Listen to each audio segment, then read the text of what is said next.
아버지 하나님 감사합니다. 금요 성경 아카데미로 하나님께 예배합니다. 하나님 오늘 성경 중심 신앙이 얼마나 중요한지를 함께 말씀을 나눌 때에 우리에게 깨닫는 지혜를 더하여 주시고 말씀이 중심되어 그 말씀에 순종함으로 말씀을 아름다운 삶의 열매로 이루어내는 우리 모든 성도들 되도록 도와 주옵소서. 예수님의 이름으로 기도드렸습니다. 아멘.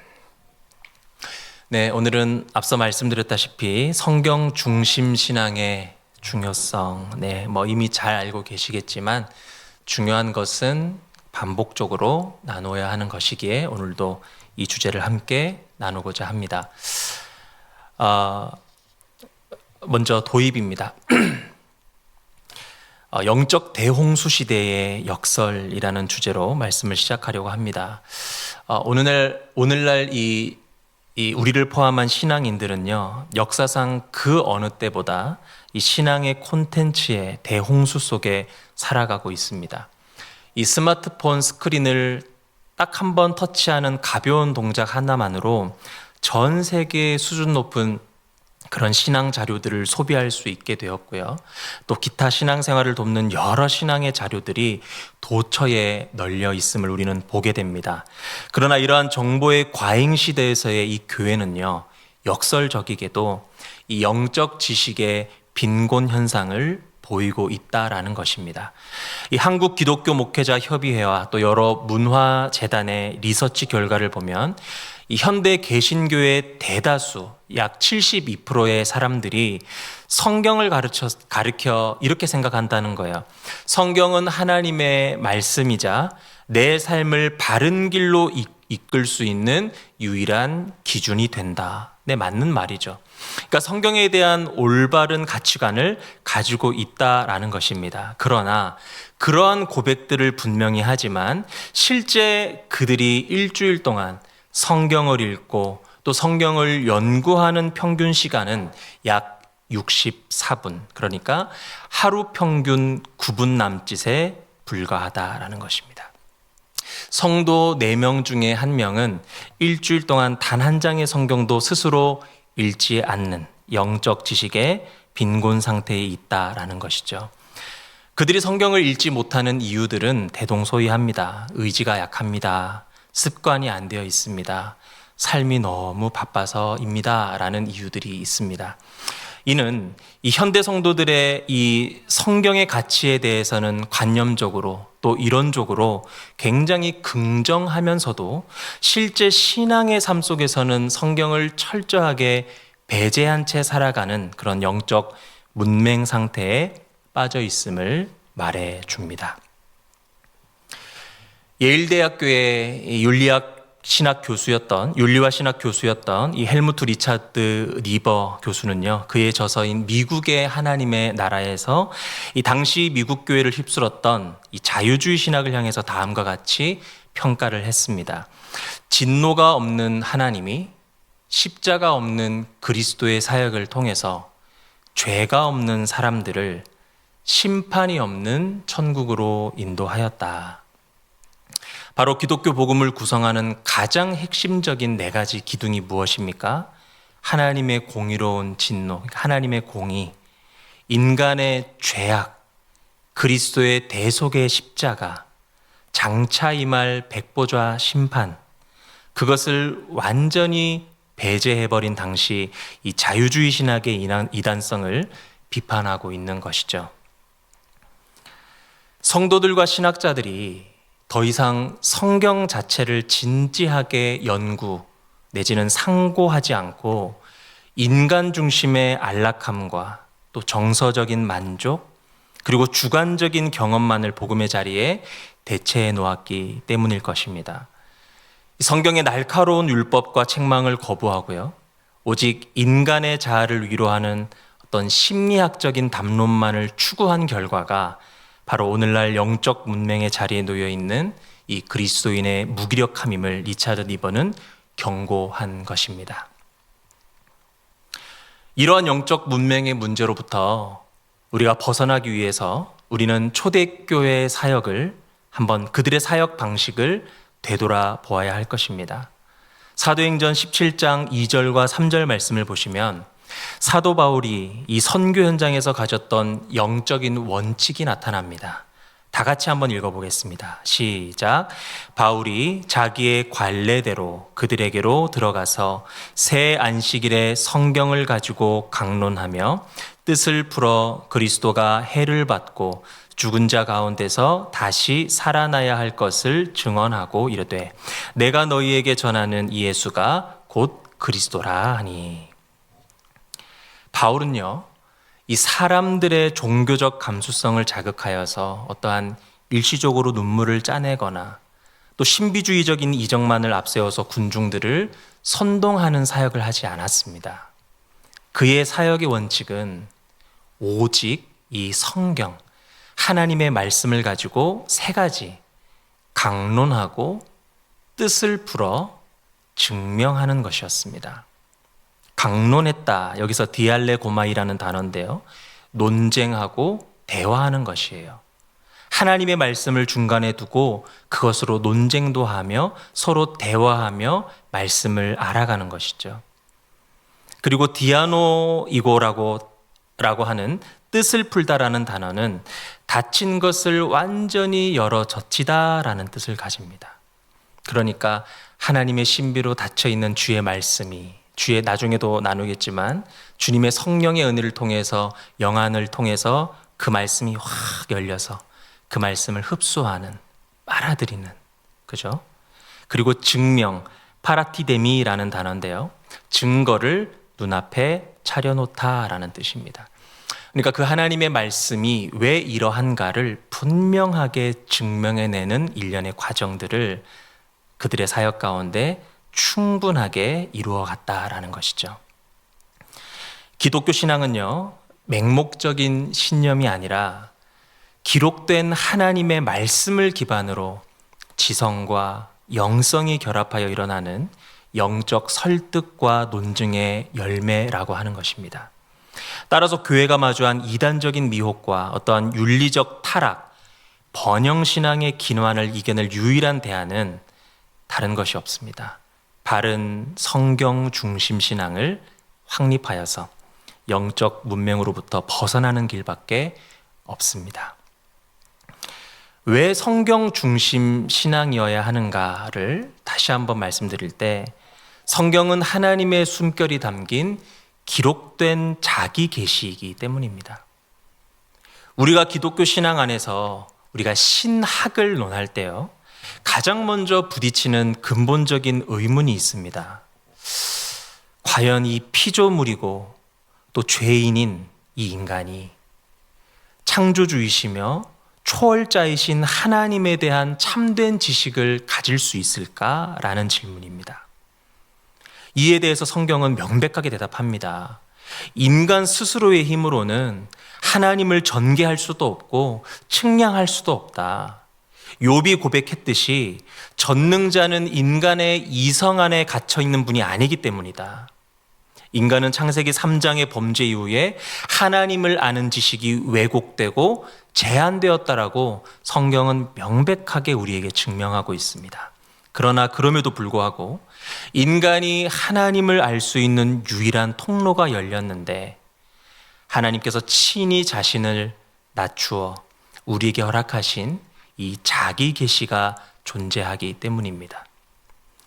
20세기 개신교 신학의 거장이었던 칼바르트는 그의 대작인 교회 교의학에서 하나님의 말씀 곧 하나님의 계시다.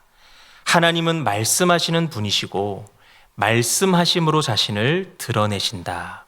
계시는 인간이 축적한 종교적 결과물이 아니라 하나님의 주권적인 자기 전달이다라고 선언했습니다.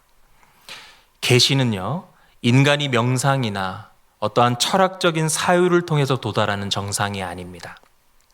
하나님이 하늘을 열고 자신을 보여주신 사건이고요. 그 특별 계시의 최종적이고 유일한 저장소가 바로 성경이라는 것이죠. 그래서 디모데후서 3장 16절에 이렇게 말씀합니다. 모든 성경은 하나님의 감동으로 된 것으로 교훈과 책망과 바르게 함과 의로 교육하기에 유익하다. 여기서 하나님의 감동으로 번역된 헬라어 원어인 데오프뉴스토스라는 단어는요, 하나님과 숨을 불어넣다의 합성어입니다. 즉, 성경은 인간 저자들의 단순한 영적 문학 작품이 아니라 하나님께서 친히 당신의 숨결을 불어넣으셔서 우리에게 허락하신 당신의 살아 움직이시는 계시라는 것입니다. 그러므로 성경을 덮어놓고 신앙생활을 하겠다는 많은 사람들을 만나봤는데요, 사실은 말이 되지 않는 것이죠. 하나님의 숨결을 거부하고 인간 자신의 호흡으로 종교생활 또는 하나님을 알아가겠다라고 하는 영적 교만과 다름없는 것입니다. 성경적 무지가 초래한 5가지 문제를 좀 나누고 싶은데요. 교회 안에서 성경을 모르는 상태 혹은 성경을 자의적으로 해석하는 영적인 무지가 고착화될 때 교회 공동체는 급격하게 쇠퇴하기 시작할 겁니다. 그리고 이러한 무지는 단순히 지식의 부족을 넘어서 영적 부패로 가는 지름길이 된다라는 것입니다. 먼저 첫 번째로 신비주의적인 신앙이 분명 확대될 것입니다. 성경적 신앙의 토대가 무너진 자리에 가장 먼저 침투하는 것은요, 경험주의와 신비주의입니다. 이들은 객관적인 계시의 말씀보다 자신의 종교적 감정이나 어떤 꿈, 환상, 음성, 그리고 이른바 직통 계시를 신앙의 최고 권위에 둡니다. 오늘 내가 기도하는데 하나님께서 내게 이런 마음을 주셨다는 거예요. 이러한 주관적인 확신이 하나님께서 마음을 주시는 것이 잘못된 것은 아니죠. 마음을 충분히 주실 수 있죠. 그런데 문제는 그러한 자기의 주관적인 확신이 하나님께서 자신의 숨결을 불어넣어 직접 우리에게 계시해 주신 성경 66권의 권위를 압도해 버리는 것이죠. 얼마 전에 TV에서도 이런 장면이 나오더라고요. 굉장히 유명한 무당인데요. 그 인도하는 사회자가 어떠한 자신의 것들을 질문했는데 앞으로 당신이 이렇게 될 것입니다 라고 미래를 예언해 주더라고요. 그런데 그 사회자가 이렇게 질문을 합니다. 그러면 지금 당신이 모신 그 신이 알려준 거겠네요 라고 물어봤더니 처음에는 이렇게 말을 얼버무려요. 그러다가 한 번 더 물어봐요. 당신이 믿는 그 신이 알려준 것입니까? 라고 했더니 그거는 아니고 그냥 여러 어떤 정황들을 두고 내 마음에 그런 마음이 들었다라는 거예요. 그것을 보면서 저도 생각했어요. 나도 무당할 수 있겠다. 네, 그런 마음이 들었습니다. 저렇게 하면 다 할 수 있지 않나? 나에게 주신 마음이라는데, 그죠? 이 교회도 마찬가지예요. 무언가를 질문했을 때 또는 무언가를 서로 협의할 때 하나님이 주신 마음이라고 먼저 선두에 치고 들어오는 분들이 계시거든요. 거기에 있어서는 그 어떤 말을 할 수가 없어요. 하나님이 말씀하신다는데, 그죠? 하나님이 그렇게 하라고 하신다는데 인간인 제가 거기에 어떻게 토를 달 수 있겠습니까? 그런 것이죠. 성경을 압도해 버리는 거예요. 모든 공동체, 어떤 담임 목사님, 사역자들, 그리고 모든 교사들로부터 직분자들이 함께 모여 1달 동안, 2달 동안 기도하여 수련회를 준비했어요. 그런데 어느 날 저에게 선생님 한 분이 오셔서, 이건 진짜 있었던 일이거든요. 수련회를 가기 일주일도 안 남았는데 제가 어제 꿈을 꿨다는 거예요. 그리고 그 꿈속에서 아이들이 버스를 타고 가다가 사고를 나는 장면을 보았다는 거예요.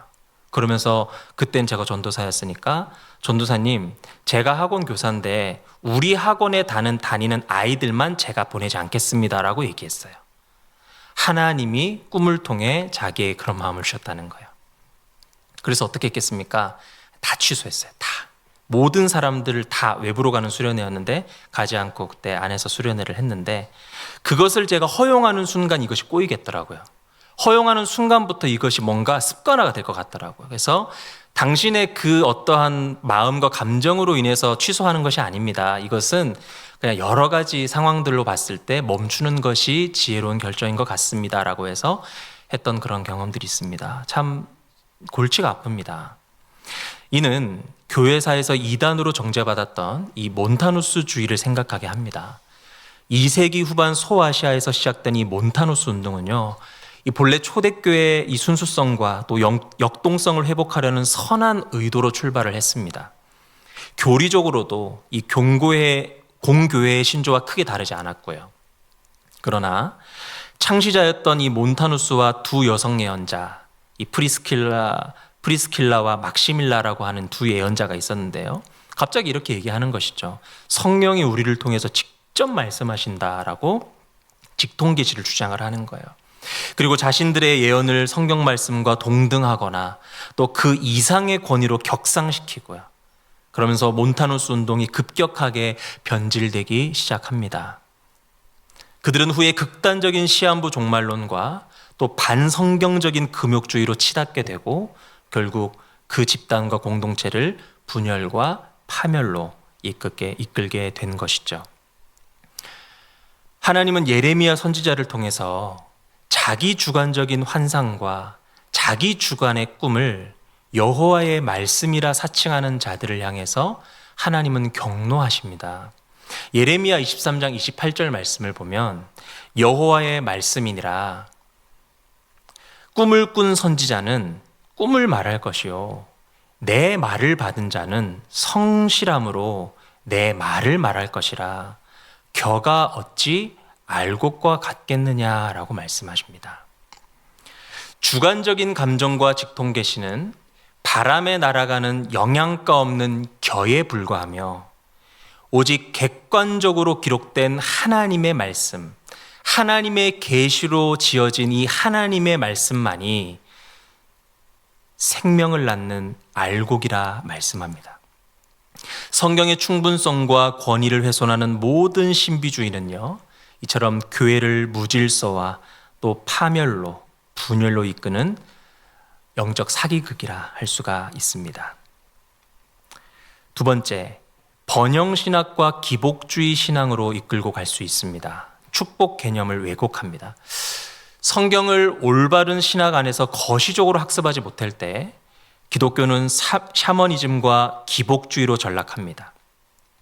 번영신학은요, 하나님을 인격적인 주권자가 아니라 어떤 인간의 욕심, 인간의 야망을 성취해주는 성공의 도구이자 또는 축복 자판기로 오해하게 만듭니다. 번영신학과 기복주의 신앙을 가진 자들은 성경을 구속사적인 맥락 없이 부분적, 문자적으로만 인용을 하죠. 대표적으로 말라기 3장 10절에 온전한 11조를 바쳐 하늘의 문이 열리고 복을 쌓을 곳이 없도록 붙나 시험하라 라는 말씀이 있잖아요. 사실은 이 말씀은 이 언약 공동체의 신실함 회복이라는 어떠한 큰 본질적 의미를 가지거든요. 그런데 이 기복주의 신앙은 이러한 의미는 다 무시하고 더 많은 재물을 바치면 하나님이 더 큰 물질적인 부로 보상한다라는 어떤 이방의 신전과 같은 그런 논리로 왜곡을 하죠. 그 결과 복음의 정수이자 핵심인 자기 부인, 고난, 십자가, 낮아짐, 이러한 메시지는 교회 안에서 완전히 증발해 버리게 되는 것입니다. 누가복음 9장 23절에 또 무리에게 이르시되 아무든지 나를 따라오려거든 자기를 부인하고 날마다 제 십자가를 지고 나를 따를 것이니라 라고 말씀하셨잖아요. 성경을 바르게 공부하지 않는 공동체는 물질적으로 성공한 성도를 향해서는 믿음이 좋아서 축복받았다라고 치켜 세울 수가 있고요. 도리어 믿음 때문에 고난당하고 가난한 성도를 향해서는 아마도 죄가 있을 수도 있다, 또는 너의 믿음이 부족해서 그런 것일 수도 있다라는 어떤 욥의 친구들과 같은 정죄가 있는 그런 불균형하고 비신앙적인 공동체로 전락하게 될 수 있다라는 것입니다. 세 번째, 율법주의와 행위 구원론인데요. 이 지성적인 교리 공부가 전무한 성도들은요, 역설적이게도 어떠한 영적인 깊은 열심을 내면 낼수록 어떤 사람들이라고요? 이 지성적인 교리 공부가 전무한 자들, 그런 분들은 열심을 낼수록 율법주의의 굴레에 빠지게 됩니다. 성경이 말하는 이신칭의 교리, 인간의 행위가 아닌 오직 하나님의 전적인 은혜와 그리스도의 공로로만 구원을 얻는다는 그 복음의 기초 체력이 부족하기 때문이죠. 이들은 자신의 어떤 당일 큐티의 여부나 예배 참석의 꾸준함이나 어떤 기도 시간의 양이나 어떤 교회 봉사의 유무에 따라서 자신의 구원의 확신이 매일 아침 롤러코스터를 타듯 흔들립니다. 서울의 어떤 굉장히 기도를 강요라고 하면 좀 그렇고요. 기도를 많이 하는 것을 신앙의 가장 중요한 잣대로 여기는 집단에서 오셨던 그 신학교 형님이 저를 처음 만났을 때 가장 먼저 했던 말이 그거였어요. 하루에 기도 몇 시간 합니까? 요거였습니다. 야, 이게 저도 그때 기도 그래도 많이 한다고 생각을 했는데, 그래도 학교 그 힘든 사역들, 또 교회 학교 공부, 뭐 어떤 문화 선교회 활동들 다 마치고 무조건 강당에 가서 기도하고 돌아갔을 정도로 그래도 나름 기도 생활을 했던 저였는데, 그 말을 딱 듣는과 동시에 할 말이 없더라고요. 그 사람이 굉장히 부끄러워지고요. 내가 뭔가를 되게 잘못하고 있구나, 아니면 나는 목회자가 될 수 있는 자질이 부족한 사람인가 라는 생각이 들 정도로 순간적인 그 한마디가 사람을 굉장히 작아지게 하더라는 것입니다. 근데 사실 그런 것으로 많은 사람들에게 얘기해. 너 기도 몇 시간 하냐? 나는 몇 시간 한다. 너희 기도 몇 시간 하냐? 그래서 목회하겠냐? 이제 이러한 정죄의 길로 감과 동시부터 괴로워지는 거거든요. 이제 그러한 경험들을 했습니다. 이 사실 율법주의화 될 수 있다라는 것이죠. 그 형님이 결국은 그렇게 열심히 하다가 어느 순간 안 보여요. 스스로 무너진 거예요. 정확하게 이것처럼. 뭔가 열심을 다해 하다가 자기의 상황이나 환경이나 어떤 자기의 감정적인 부분에 딱 타격이 오니까 그때부터 우르르 무너져 버리는 모습을 보게 되었습니다. 자신이 기준에 부합할 때는 영적 교만에 빠져서 타인을 쉽게 정죄하고 판단하고, 자신이 무너졌을 때는 극단적인 정죄감에 사로잡혀서 신앙생활 자체를 포기해 버리는 이러한 현상. 에베소서 2장 8절에서 9절 말씀에 너희는 그 은혜에 의하여 믿음으로 말미암아 구원을 받았으니 이것은 너희에게서 난 것이 아니요 하나님의 선물이라. 행위에서 난 것이 아니니 이는 누구든지 자랑하지 못하게 함이라.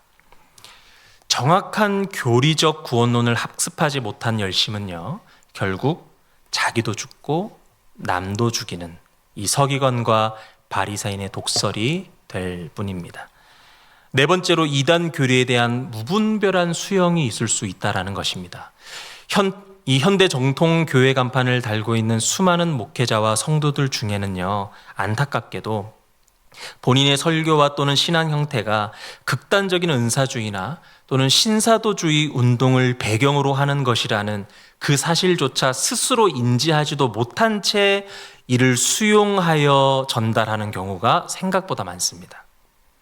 이들은요, 기적과 신유, 환상만을 이 신앙의 필수 요소로 삼고, 또 교회가 정치, 경제, 사회 등 모든 영역을 물리적으로 다 정복해야 한다라는 도미니언 신학을 무비판적으로 수용을 하죠. 실제로 어떤 모두가 인정하는 이 신사도 운동의 가장 대표적인 분이, 설교자가 신사도 운동의 문제점이라고 하는 설교를 하시는 걸 보고 참 마음이 헷갈렸습니다. 많이. 이게 스스로는 모를 수 있구나, 스스로 인지하지 못하고 사역할 수 있구나, 나도 조심해야겠다라는 생각을 하게 된 일이 있었는데요. 이 교회 역사를 보면요, 이 성경적 교리의 부재함으로 추락한 신앙인들의 얘기가 참 많습니다. 이 성경 지식의 부족과 또 교리적 무지는요, 이처럼 교회를 영적인 간음과 또 배도의 길로 인도하는 지름길이 될 수 있다라는 것을 말씀을 드립니다. 다섯 번째로, 교회의 분열과 진리의 상대주의화를 이룰 수 있습니다. 성경을 공동체의 객관적이고 공적인 기준으로 삼아서 깊이 연구하지 않을 때, 성경을 객관적이고 공적인 기준으로 삼아서 깊이 연구하지 않을 때 이 성경 해석은 철저히 사사로워지고요, 어떤 개인의 취향과 정치적인 성향에 따라 왜곡될 수 있습니다. 내가 읽기에는 이렇게 느껴진다라고 주장합니다. 또는 내 생각에는 이것이 맞다라는 어떤 인간적 주관적 해석이 득세하면서 말씀의 본래적 절대적 권위는 실종되게 되는 것이죠. 고린도전서 1장 10절 말씀을 보면 형제들아 내가 우리 주 예수 그리스도의 이름으로 너희를 권하노니 모두가 같은 말을 하고 너희 가운데 분쟁이 없이 같은 마음과 같은 뜻으로 온전히 합하라 말씀했습니다. 바울이 고린도 교회를 향해서 모두가 같은 말을 해라라고 명령한 것은 어떤 인간적인 획일화를 의미하는 것이 아닙니다. 공통의 정통 기독교 신앙과 바른 교리적인 토대 위에서 진리의 일체성을 이루라 하는 말씀이에요. 신앙적, 사상적인 일치가 없는 외형적인 연합은요, 공허한 모임에 불과하게 되고요. 성경을 바르게 알지 못하는 공동체는 결국 자기 주관으로 점철되어지는 그러한 교회의 흐름들은 결국 인간 지도자의 어떠한 사상이나 어떤 카리스마나 정치적인 담론에 따라 분열되게 될 수 있다라는 것입니다. 그렇다면 성경을 바르게 아는 방법이 무엇일까요? 간단하게 나누고 마칠 텐데요. 지정의의 균형을 이루어야 합니다. 단순히 성경을 많이 아는 이 지식의 축적과 또 성경을 바르게 아는 참된 이해 사이에는요, 이 거대한 시면이 존재합니다. 바리새인들은 구약 성경과 또 율법의 문자를 통째로 외우던 지식의 대가들이었지만 예수님은 그들을 향해서 뭐라고 얘기했죠? 너희가 성경 속에서 영생을 얻는 줄 생각하고 연구하지만 이 성경이 바로 내게 대하여 증언하는 것임을 깨닫지 못한다라고 얘기하고 있습니다. 무섭게 책망하십니다.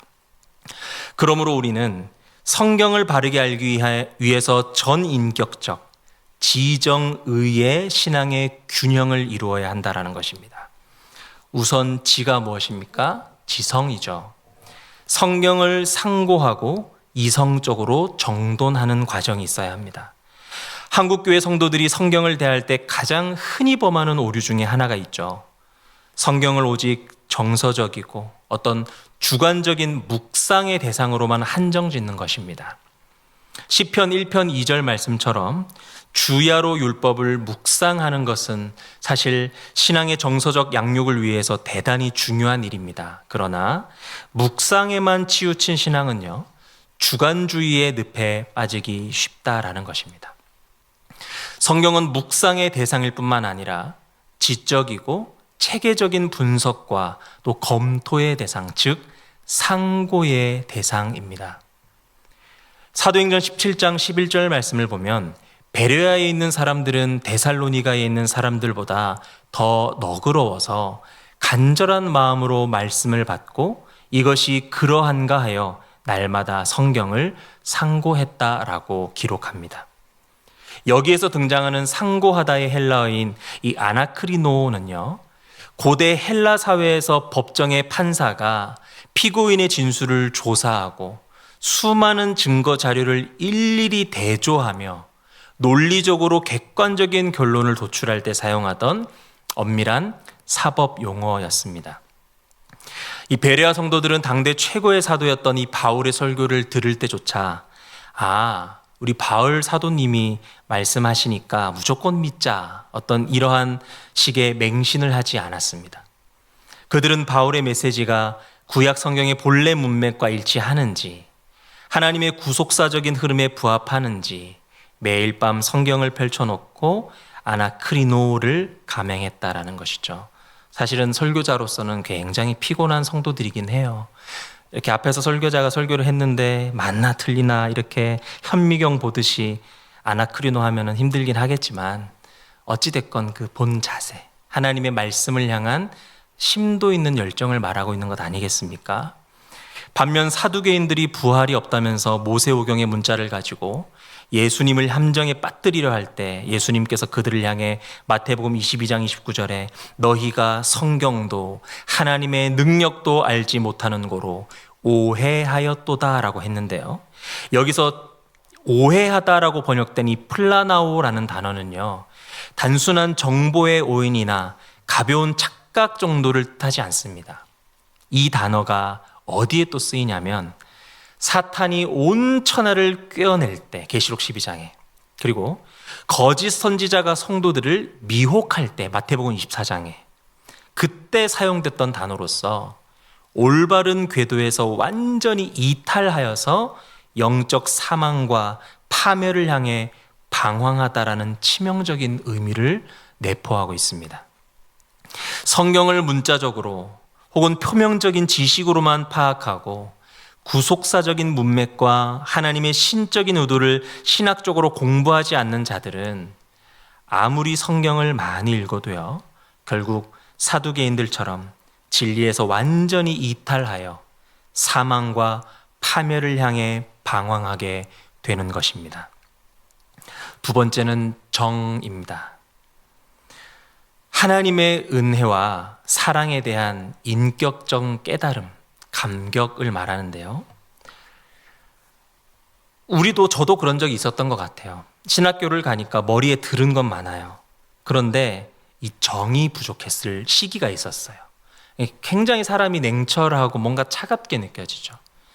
그리스도의 사랑이 내 안에 충만하여서 나타나는 그 감격이 내 안에 있는 말씀을 붙들고 역사가 이루어져야 되는데, 그저 입으로만, 지식적으로만, 논리적으로만 뭔가를 사람을 설득하려고 하는 그런 설교적 시기가 있었다고요. 그러나 그것보다 그러하면 안 되고 가장 중요한 것이, 겸비되어야 될 것이 뭐라고요? 정이라는 것입니다. 하나님의 은혜와 사랑에 대한 인격적인 깨달음이 있어야 된다는 것이죠. 그래서 그 안에 흘러넘치는 감격이 있어야 된다는 것이죠. 그래서 누가복음 24장 32절을 보면 그들이 서로 말하되 길에서 우리에게 말씀하시고 우리에게 성경을 풀어주실 때 우리 속에서 마음이 뜨겁지 아니하더냐. 그때 그들이 느꼈던 이 감정, 그러한 정이 우리 안에 이 지와 함께 겸비되어야 한다라는 것입니다. 세 번째가 의지입니다. 삶의 현장에서 구체적인 순종과 적용으로 이어지는 것이에요. 참된 지식의 완성은요, 머리에서 가슴을 거쳐 손과 발로 내려가는 의지적인 순종에 있습니다. 성경을 그냥 아는 자는 지식을 축적하여 교만해질 뿐이지만, 바르게 아는 자는 말씀 앞에 자신을 깨트려 삶을 변화시킵니다. 야고보서 1장 22절 말씀에 너희는 말씀을 행하는 자가 되고 듣기만 하여 자신을 속이는 자가 되지 말라. 말씀을 듣고 지식적으로 동의하는 수준에 머무는 것은 자기 자신을 영적으로 속이는 행위다라고 말씀하고 있습니다. 여호수아 1장 8절 말씀을 보면 이 율법책을 내 입에서 떠나지 말게 하며 주야로 그것을 묵상하여 그 안에 기록된 대로 다 지켜 행하라.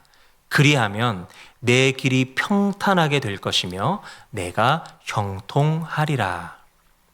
말씀이 기록된 대로 다 지켜 행할 때야 비로소 우리의 신앙은 이 험악한 세상 속에서 흔들리지 않는 반석 위에 굳게 서게 되는 것입니다.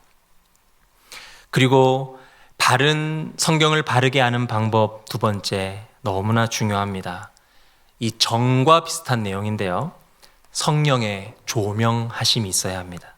그리고 우리는 그것을 놓고 기도해야 합니다. 하나님은 당신을 계시하실 때 성경이라는 객관적인 외적 원리를 주셨잖아요. 그러면 우리는 성경을 딱 덮어놓고 기독교 진리를 논할 수 없습니다. 그러나 이 외적인 원리인 성경이 우리 안에서 살아 움직이는 참된 지식이 되기 위해서는 내적 원리, 즉 성령님의 조명에 의한 믿음과 이성의 작동이 필수적이다라는 것입니다. 죄로 어두워진 인간의 자연 이성은 하나님의 말씀을 깨달을 수가 없습니다. 오직 성령으로 거듭난 참된 믿음을 가질 때 성령께서 말씀과 함께 우리 안에서 내적으로 활동하심으로 깨달음의 지혜를 주시는 것이죠. 요한복음 14장 26절에 보혜사 곧 아버지께서 내 이름으로 보내실 성령 그가 너희에게 모든 것을 가르치시고 내가 너희에게 말한 모든 것을 생각나게 하리라. 그것이 바로 성령님께서 우리 안에서 행하시는 일들이라는 것입니다. 예수님께서 제자들과 이 엠마오로 가던 두 제자가 성경이 풀어질 때 마음이 뜨거워졌던 것처럼, 누가복음 24장 32절 아까 말씀 함께 나누었던 것처럼 내 안에 말씀을 뜨겁게 하시는 분은 어떤 나의 사실은 저 정도 아닙니다. 진정으로 내 안에 참된 뜨거움을 허락하시는 분은 성령님입니다. 그러므로 우리는 말씀을 대할 때마다 성령의 도우심을 구하는 무릎의 기도를 쉬지 말아야 하는 것이죠. 그래서 예배를 시작하든 어떤 목장 모임을 하시든 큐티를 하시든 성경을 통독하시든 필사하시든 암송하시든 기도로 시작하여 기도로 끝나야 하는 이유가 성령께서 돕지 않으시면 그 모든 것이 내 안에 허사가 될 수 있다라는 것이죠. 성령의 조명하심이 있어야 합니다. 결론입니다. 누군가의 신앙을 빌려 사는 삶을 이제는 끝내야 할 것입니다. 현대 복음주의 신학의 거장인 도널드 아더 카슨, 이 트리니티 신학교 교수는요, 현대 교회의 구조적 영적 나태함을 향해서 다음과 같이 말했습니다. 교회는 매주 강단에서 쏟아지는 설교를 소비하지만 정작 그 설교의 뿌리가 된 원문 텍스트인 성경 말씀은 스스로 공부하지 않는다. 그 결과 우리는 누군가에 의해 이미 맛보아지고 이미 해석된 말씀만을 간접 소비할 뿐 하나님의 원 말씀을 직접 마주하는 경외함은 잃어버렸다. 성경을 자기 스스로 깊이 연구하고 체계적으로 공부하지 않는 신자는 결코 자신의 신앙을 사는 것이 아니라는 것입니다. 그것은 영적 부모나 목회자 혹은 자신이 좋아하는 유튜브 인플루언서의 신앙을 잠시 빌려 사는 것에 불과합니다. 빌려온 신앙은요, 인생의 거대한 풍랑과 핍박이 들이닥칠 때, 그리고 사탄이 교묘한 이단의 교리로 내 지성을 흔들 때 반드시 무너질 수밖에 없습니다. 성경을 깊이 상고하지 않는 문제는 우리의 믿음을 세우는 기초가 약해질 수 있는 중요한 문제입니다. 우리가 말씀 위에 견고히 서 있지 않으면 이 생각과 판단의 기준이 흔들릴 수 있고요. 그로 인해서 우리의 신앙과 공동체도 분명 영향을 받을 수가 있습니다. 오늘날 교회가 겪는 여러 어려움들도 단순히 외적인 환경 때문이라기보다는 말씀을 충분히 배우고 바르게 이해하지 못한 데서 비롯된 것이라 할 수 있습니다. 그러므로 이제 우리는 성경 중심으로 살아가야 합니다. 맹목적인 감정과 어떤 주관적인 체험의 모래성 위에 내 영혼의 집을 지어서는 안 될 것입니다. 본 교회의 목회자들의 가르침을 겸손하게 받으시고요. 공예배와 성경을 배우는 자리에 기꺼이 내 지성과 시간을 들이셔야 합니다. 검증되지 않은 유튜브의 자극적인 해설은 분별해내시고 날마다 성경을 펴서 이것이 진정 그러한가 대조하는 베레아의 거룩한 상고의 열정을 회복하셔야 합니다. 하나님의 숨결인 성경을 늘 가까이 두시고 성령의 조명 안에서 믿음의 이성을 가지고 질서정연한 진리 위에 굳건히 서시기를 바랍니다. 그리하여 어두워져가는 이 시대 속에서 수많은 영적 미혹과 거짓 복음을 단호히 물리치고 세상에 선한 영향력을 끼치는 참된 성경 중심 신앙인들이 되시기를 축복합니다.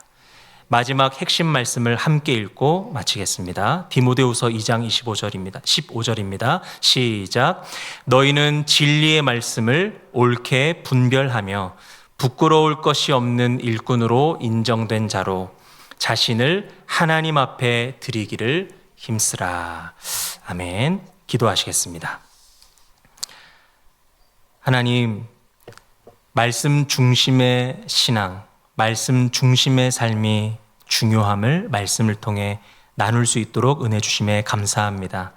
내 모습을 조금만 돌아보아 혹여 오늘 말씀의 내용 가운데 그 모습들 중에 나의 모습이 있지는 않은가 돌아보게 도와주시고 지금부터 말씀을 상고할 뿐만 아니라 성령의 조명하심으로 지정의의 전인격적 말씀의 사람들 다 되어 하나님이 기뻐하시는 귀한 성경의 사람, 말씀의 사람, 복음의 사람 될 수 있도록 역사하여 주옵소서. 감사드리며 예수님의 이름으로 기도드렸습니다.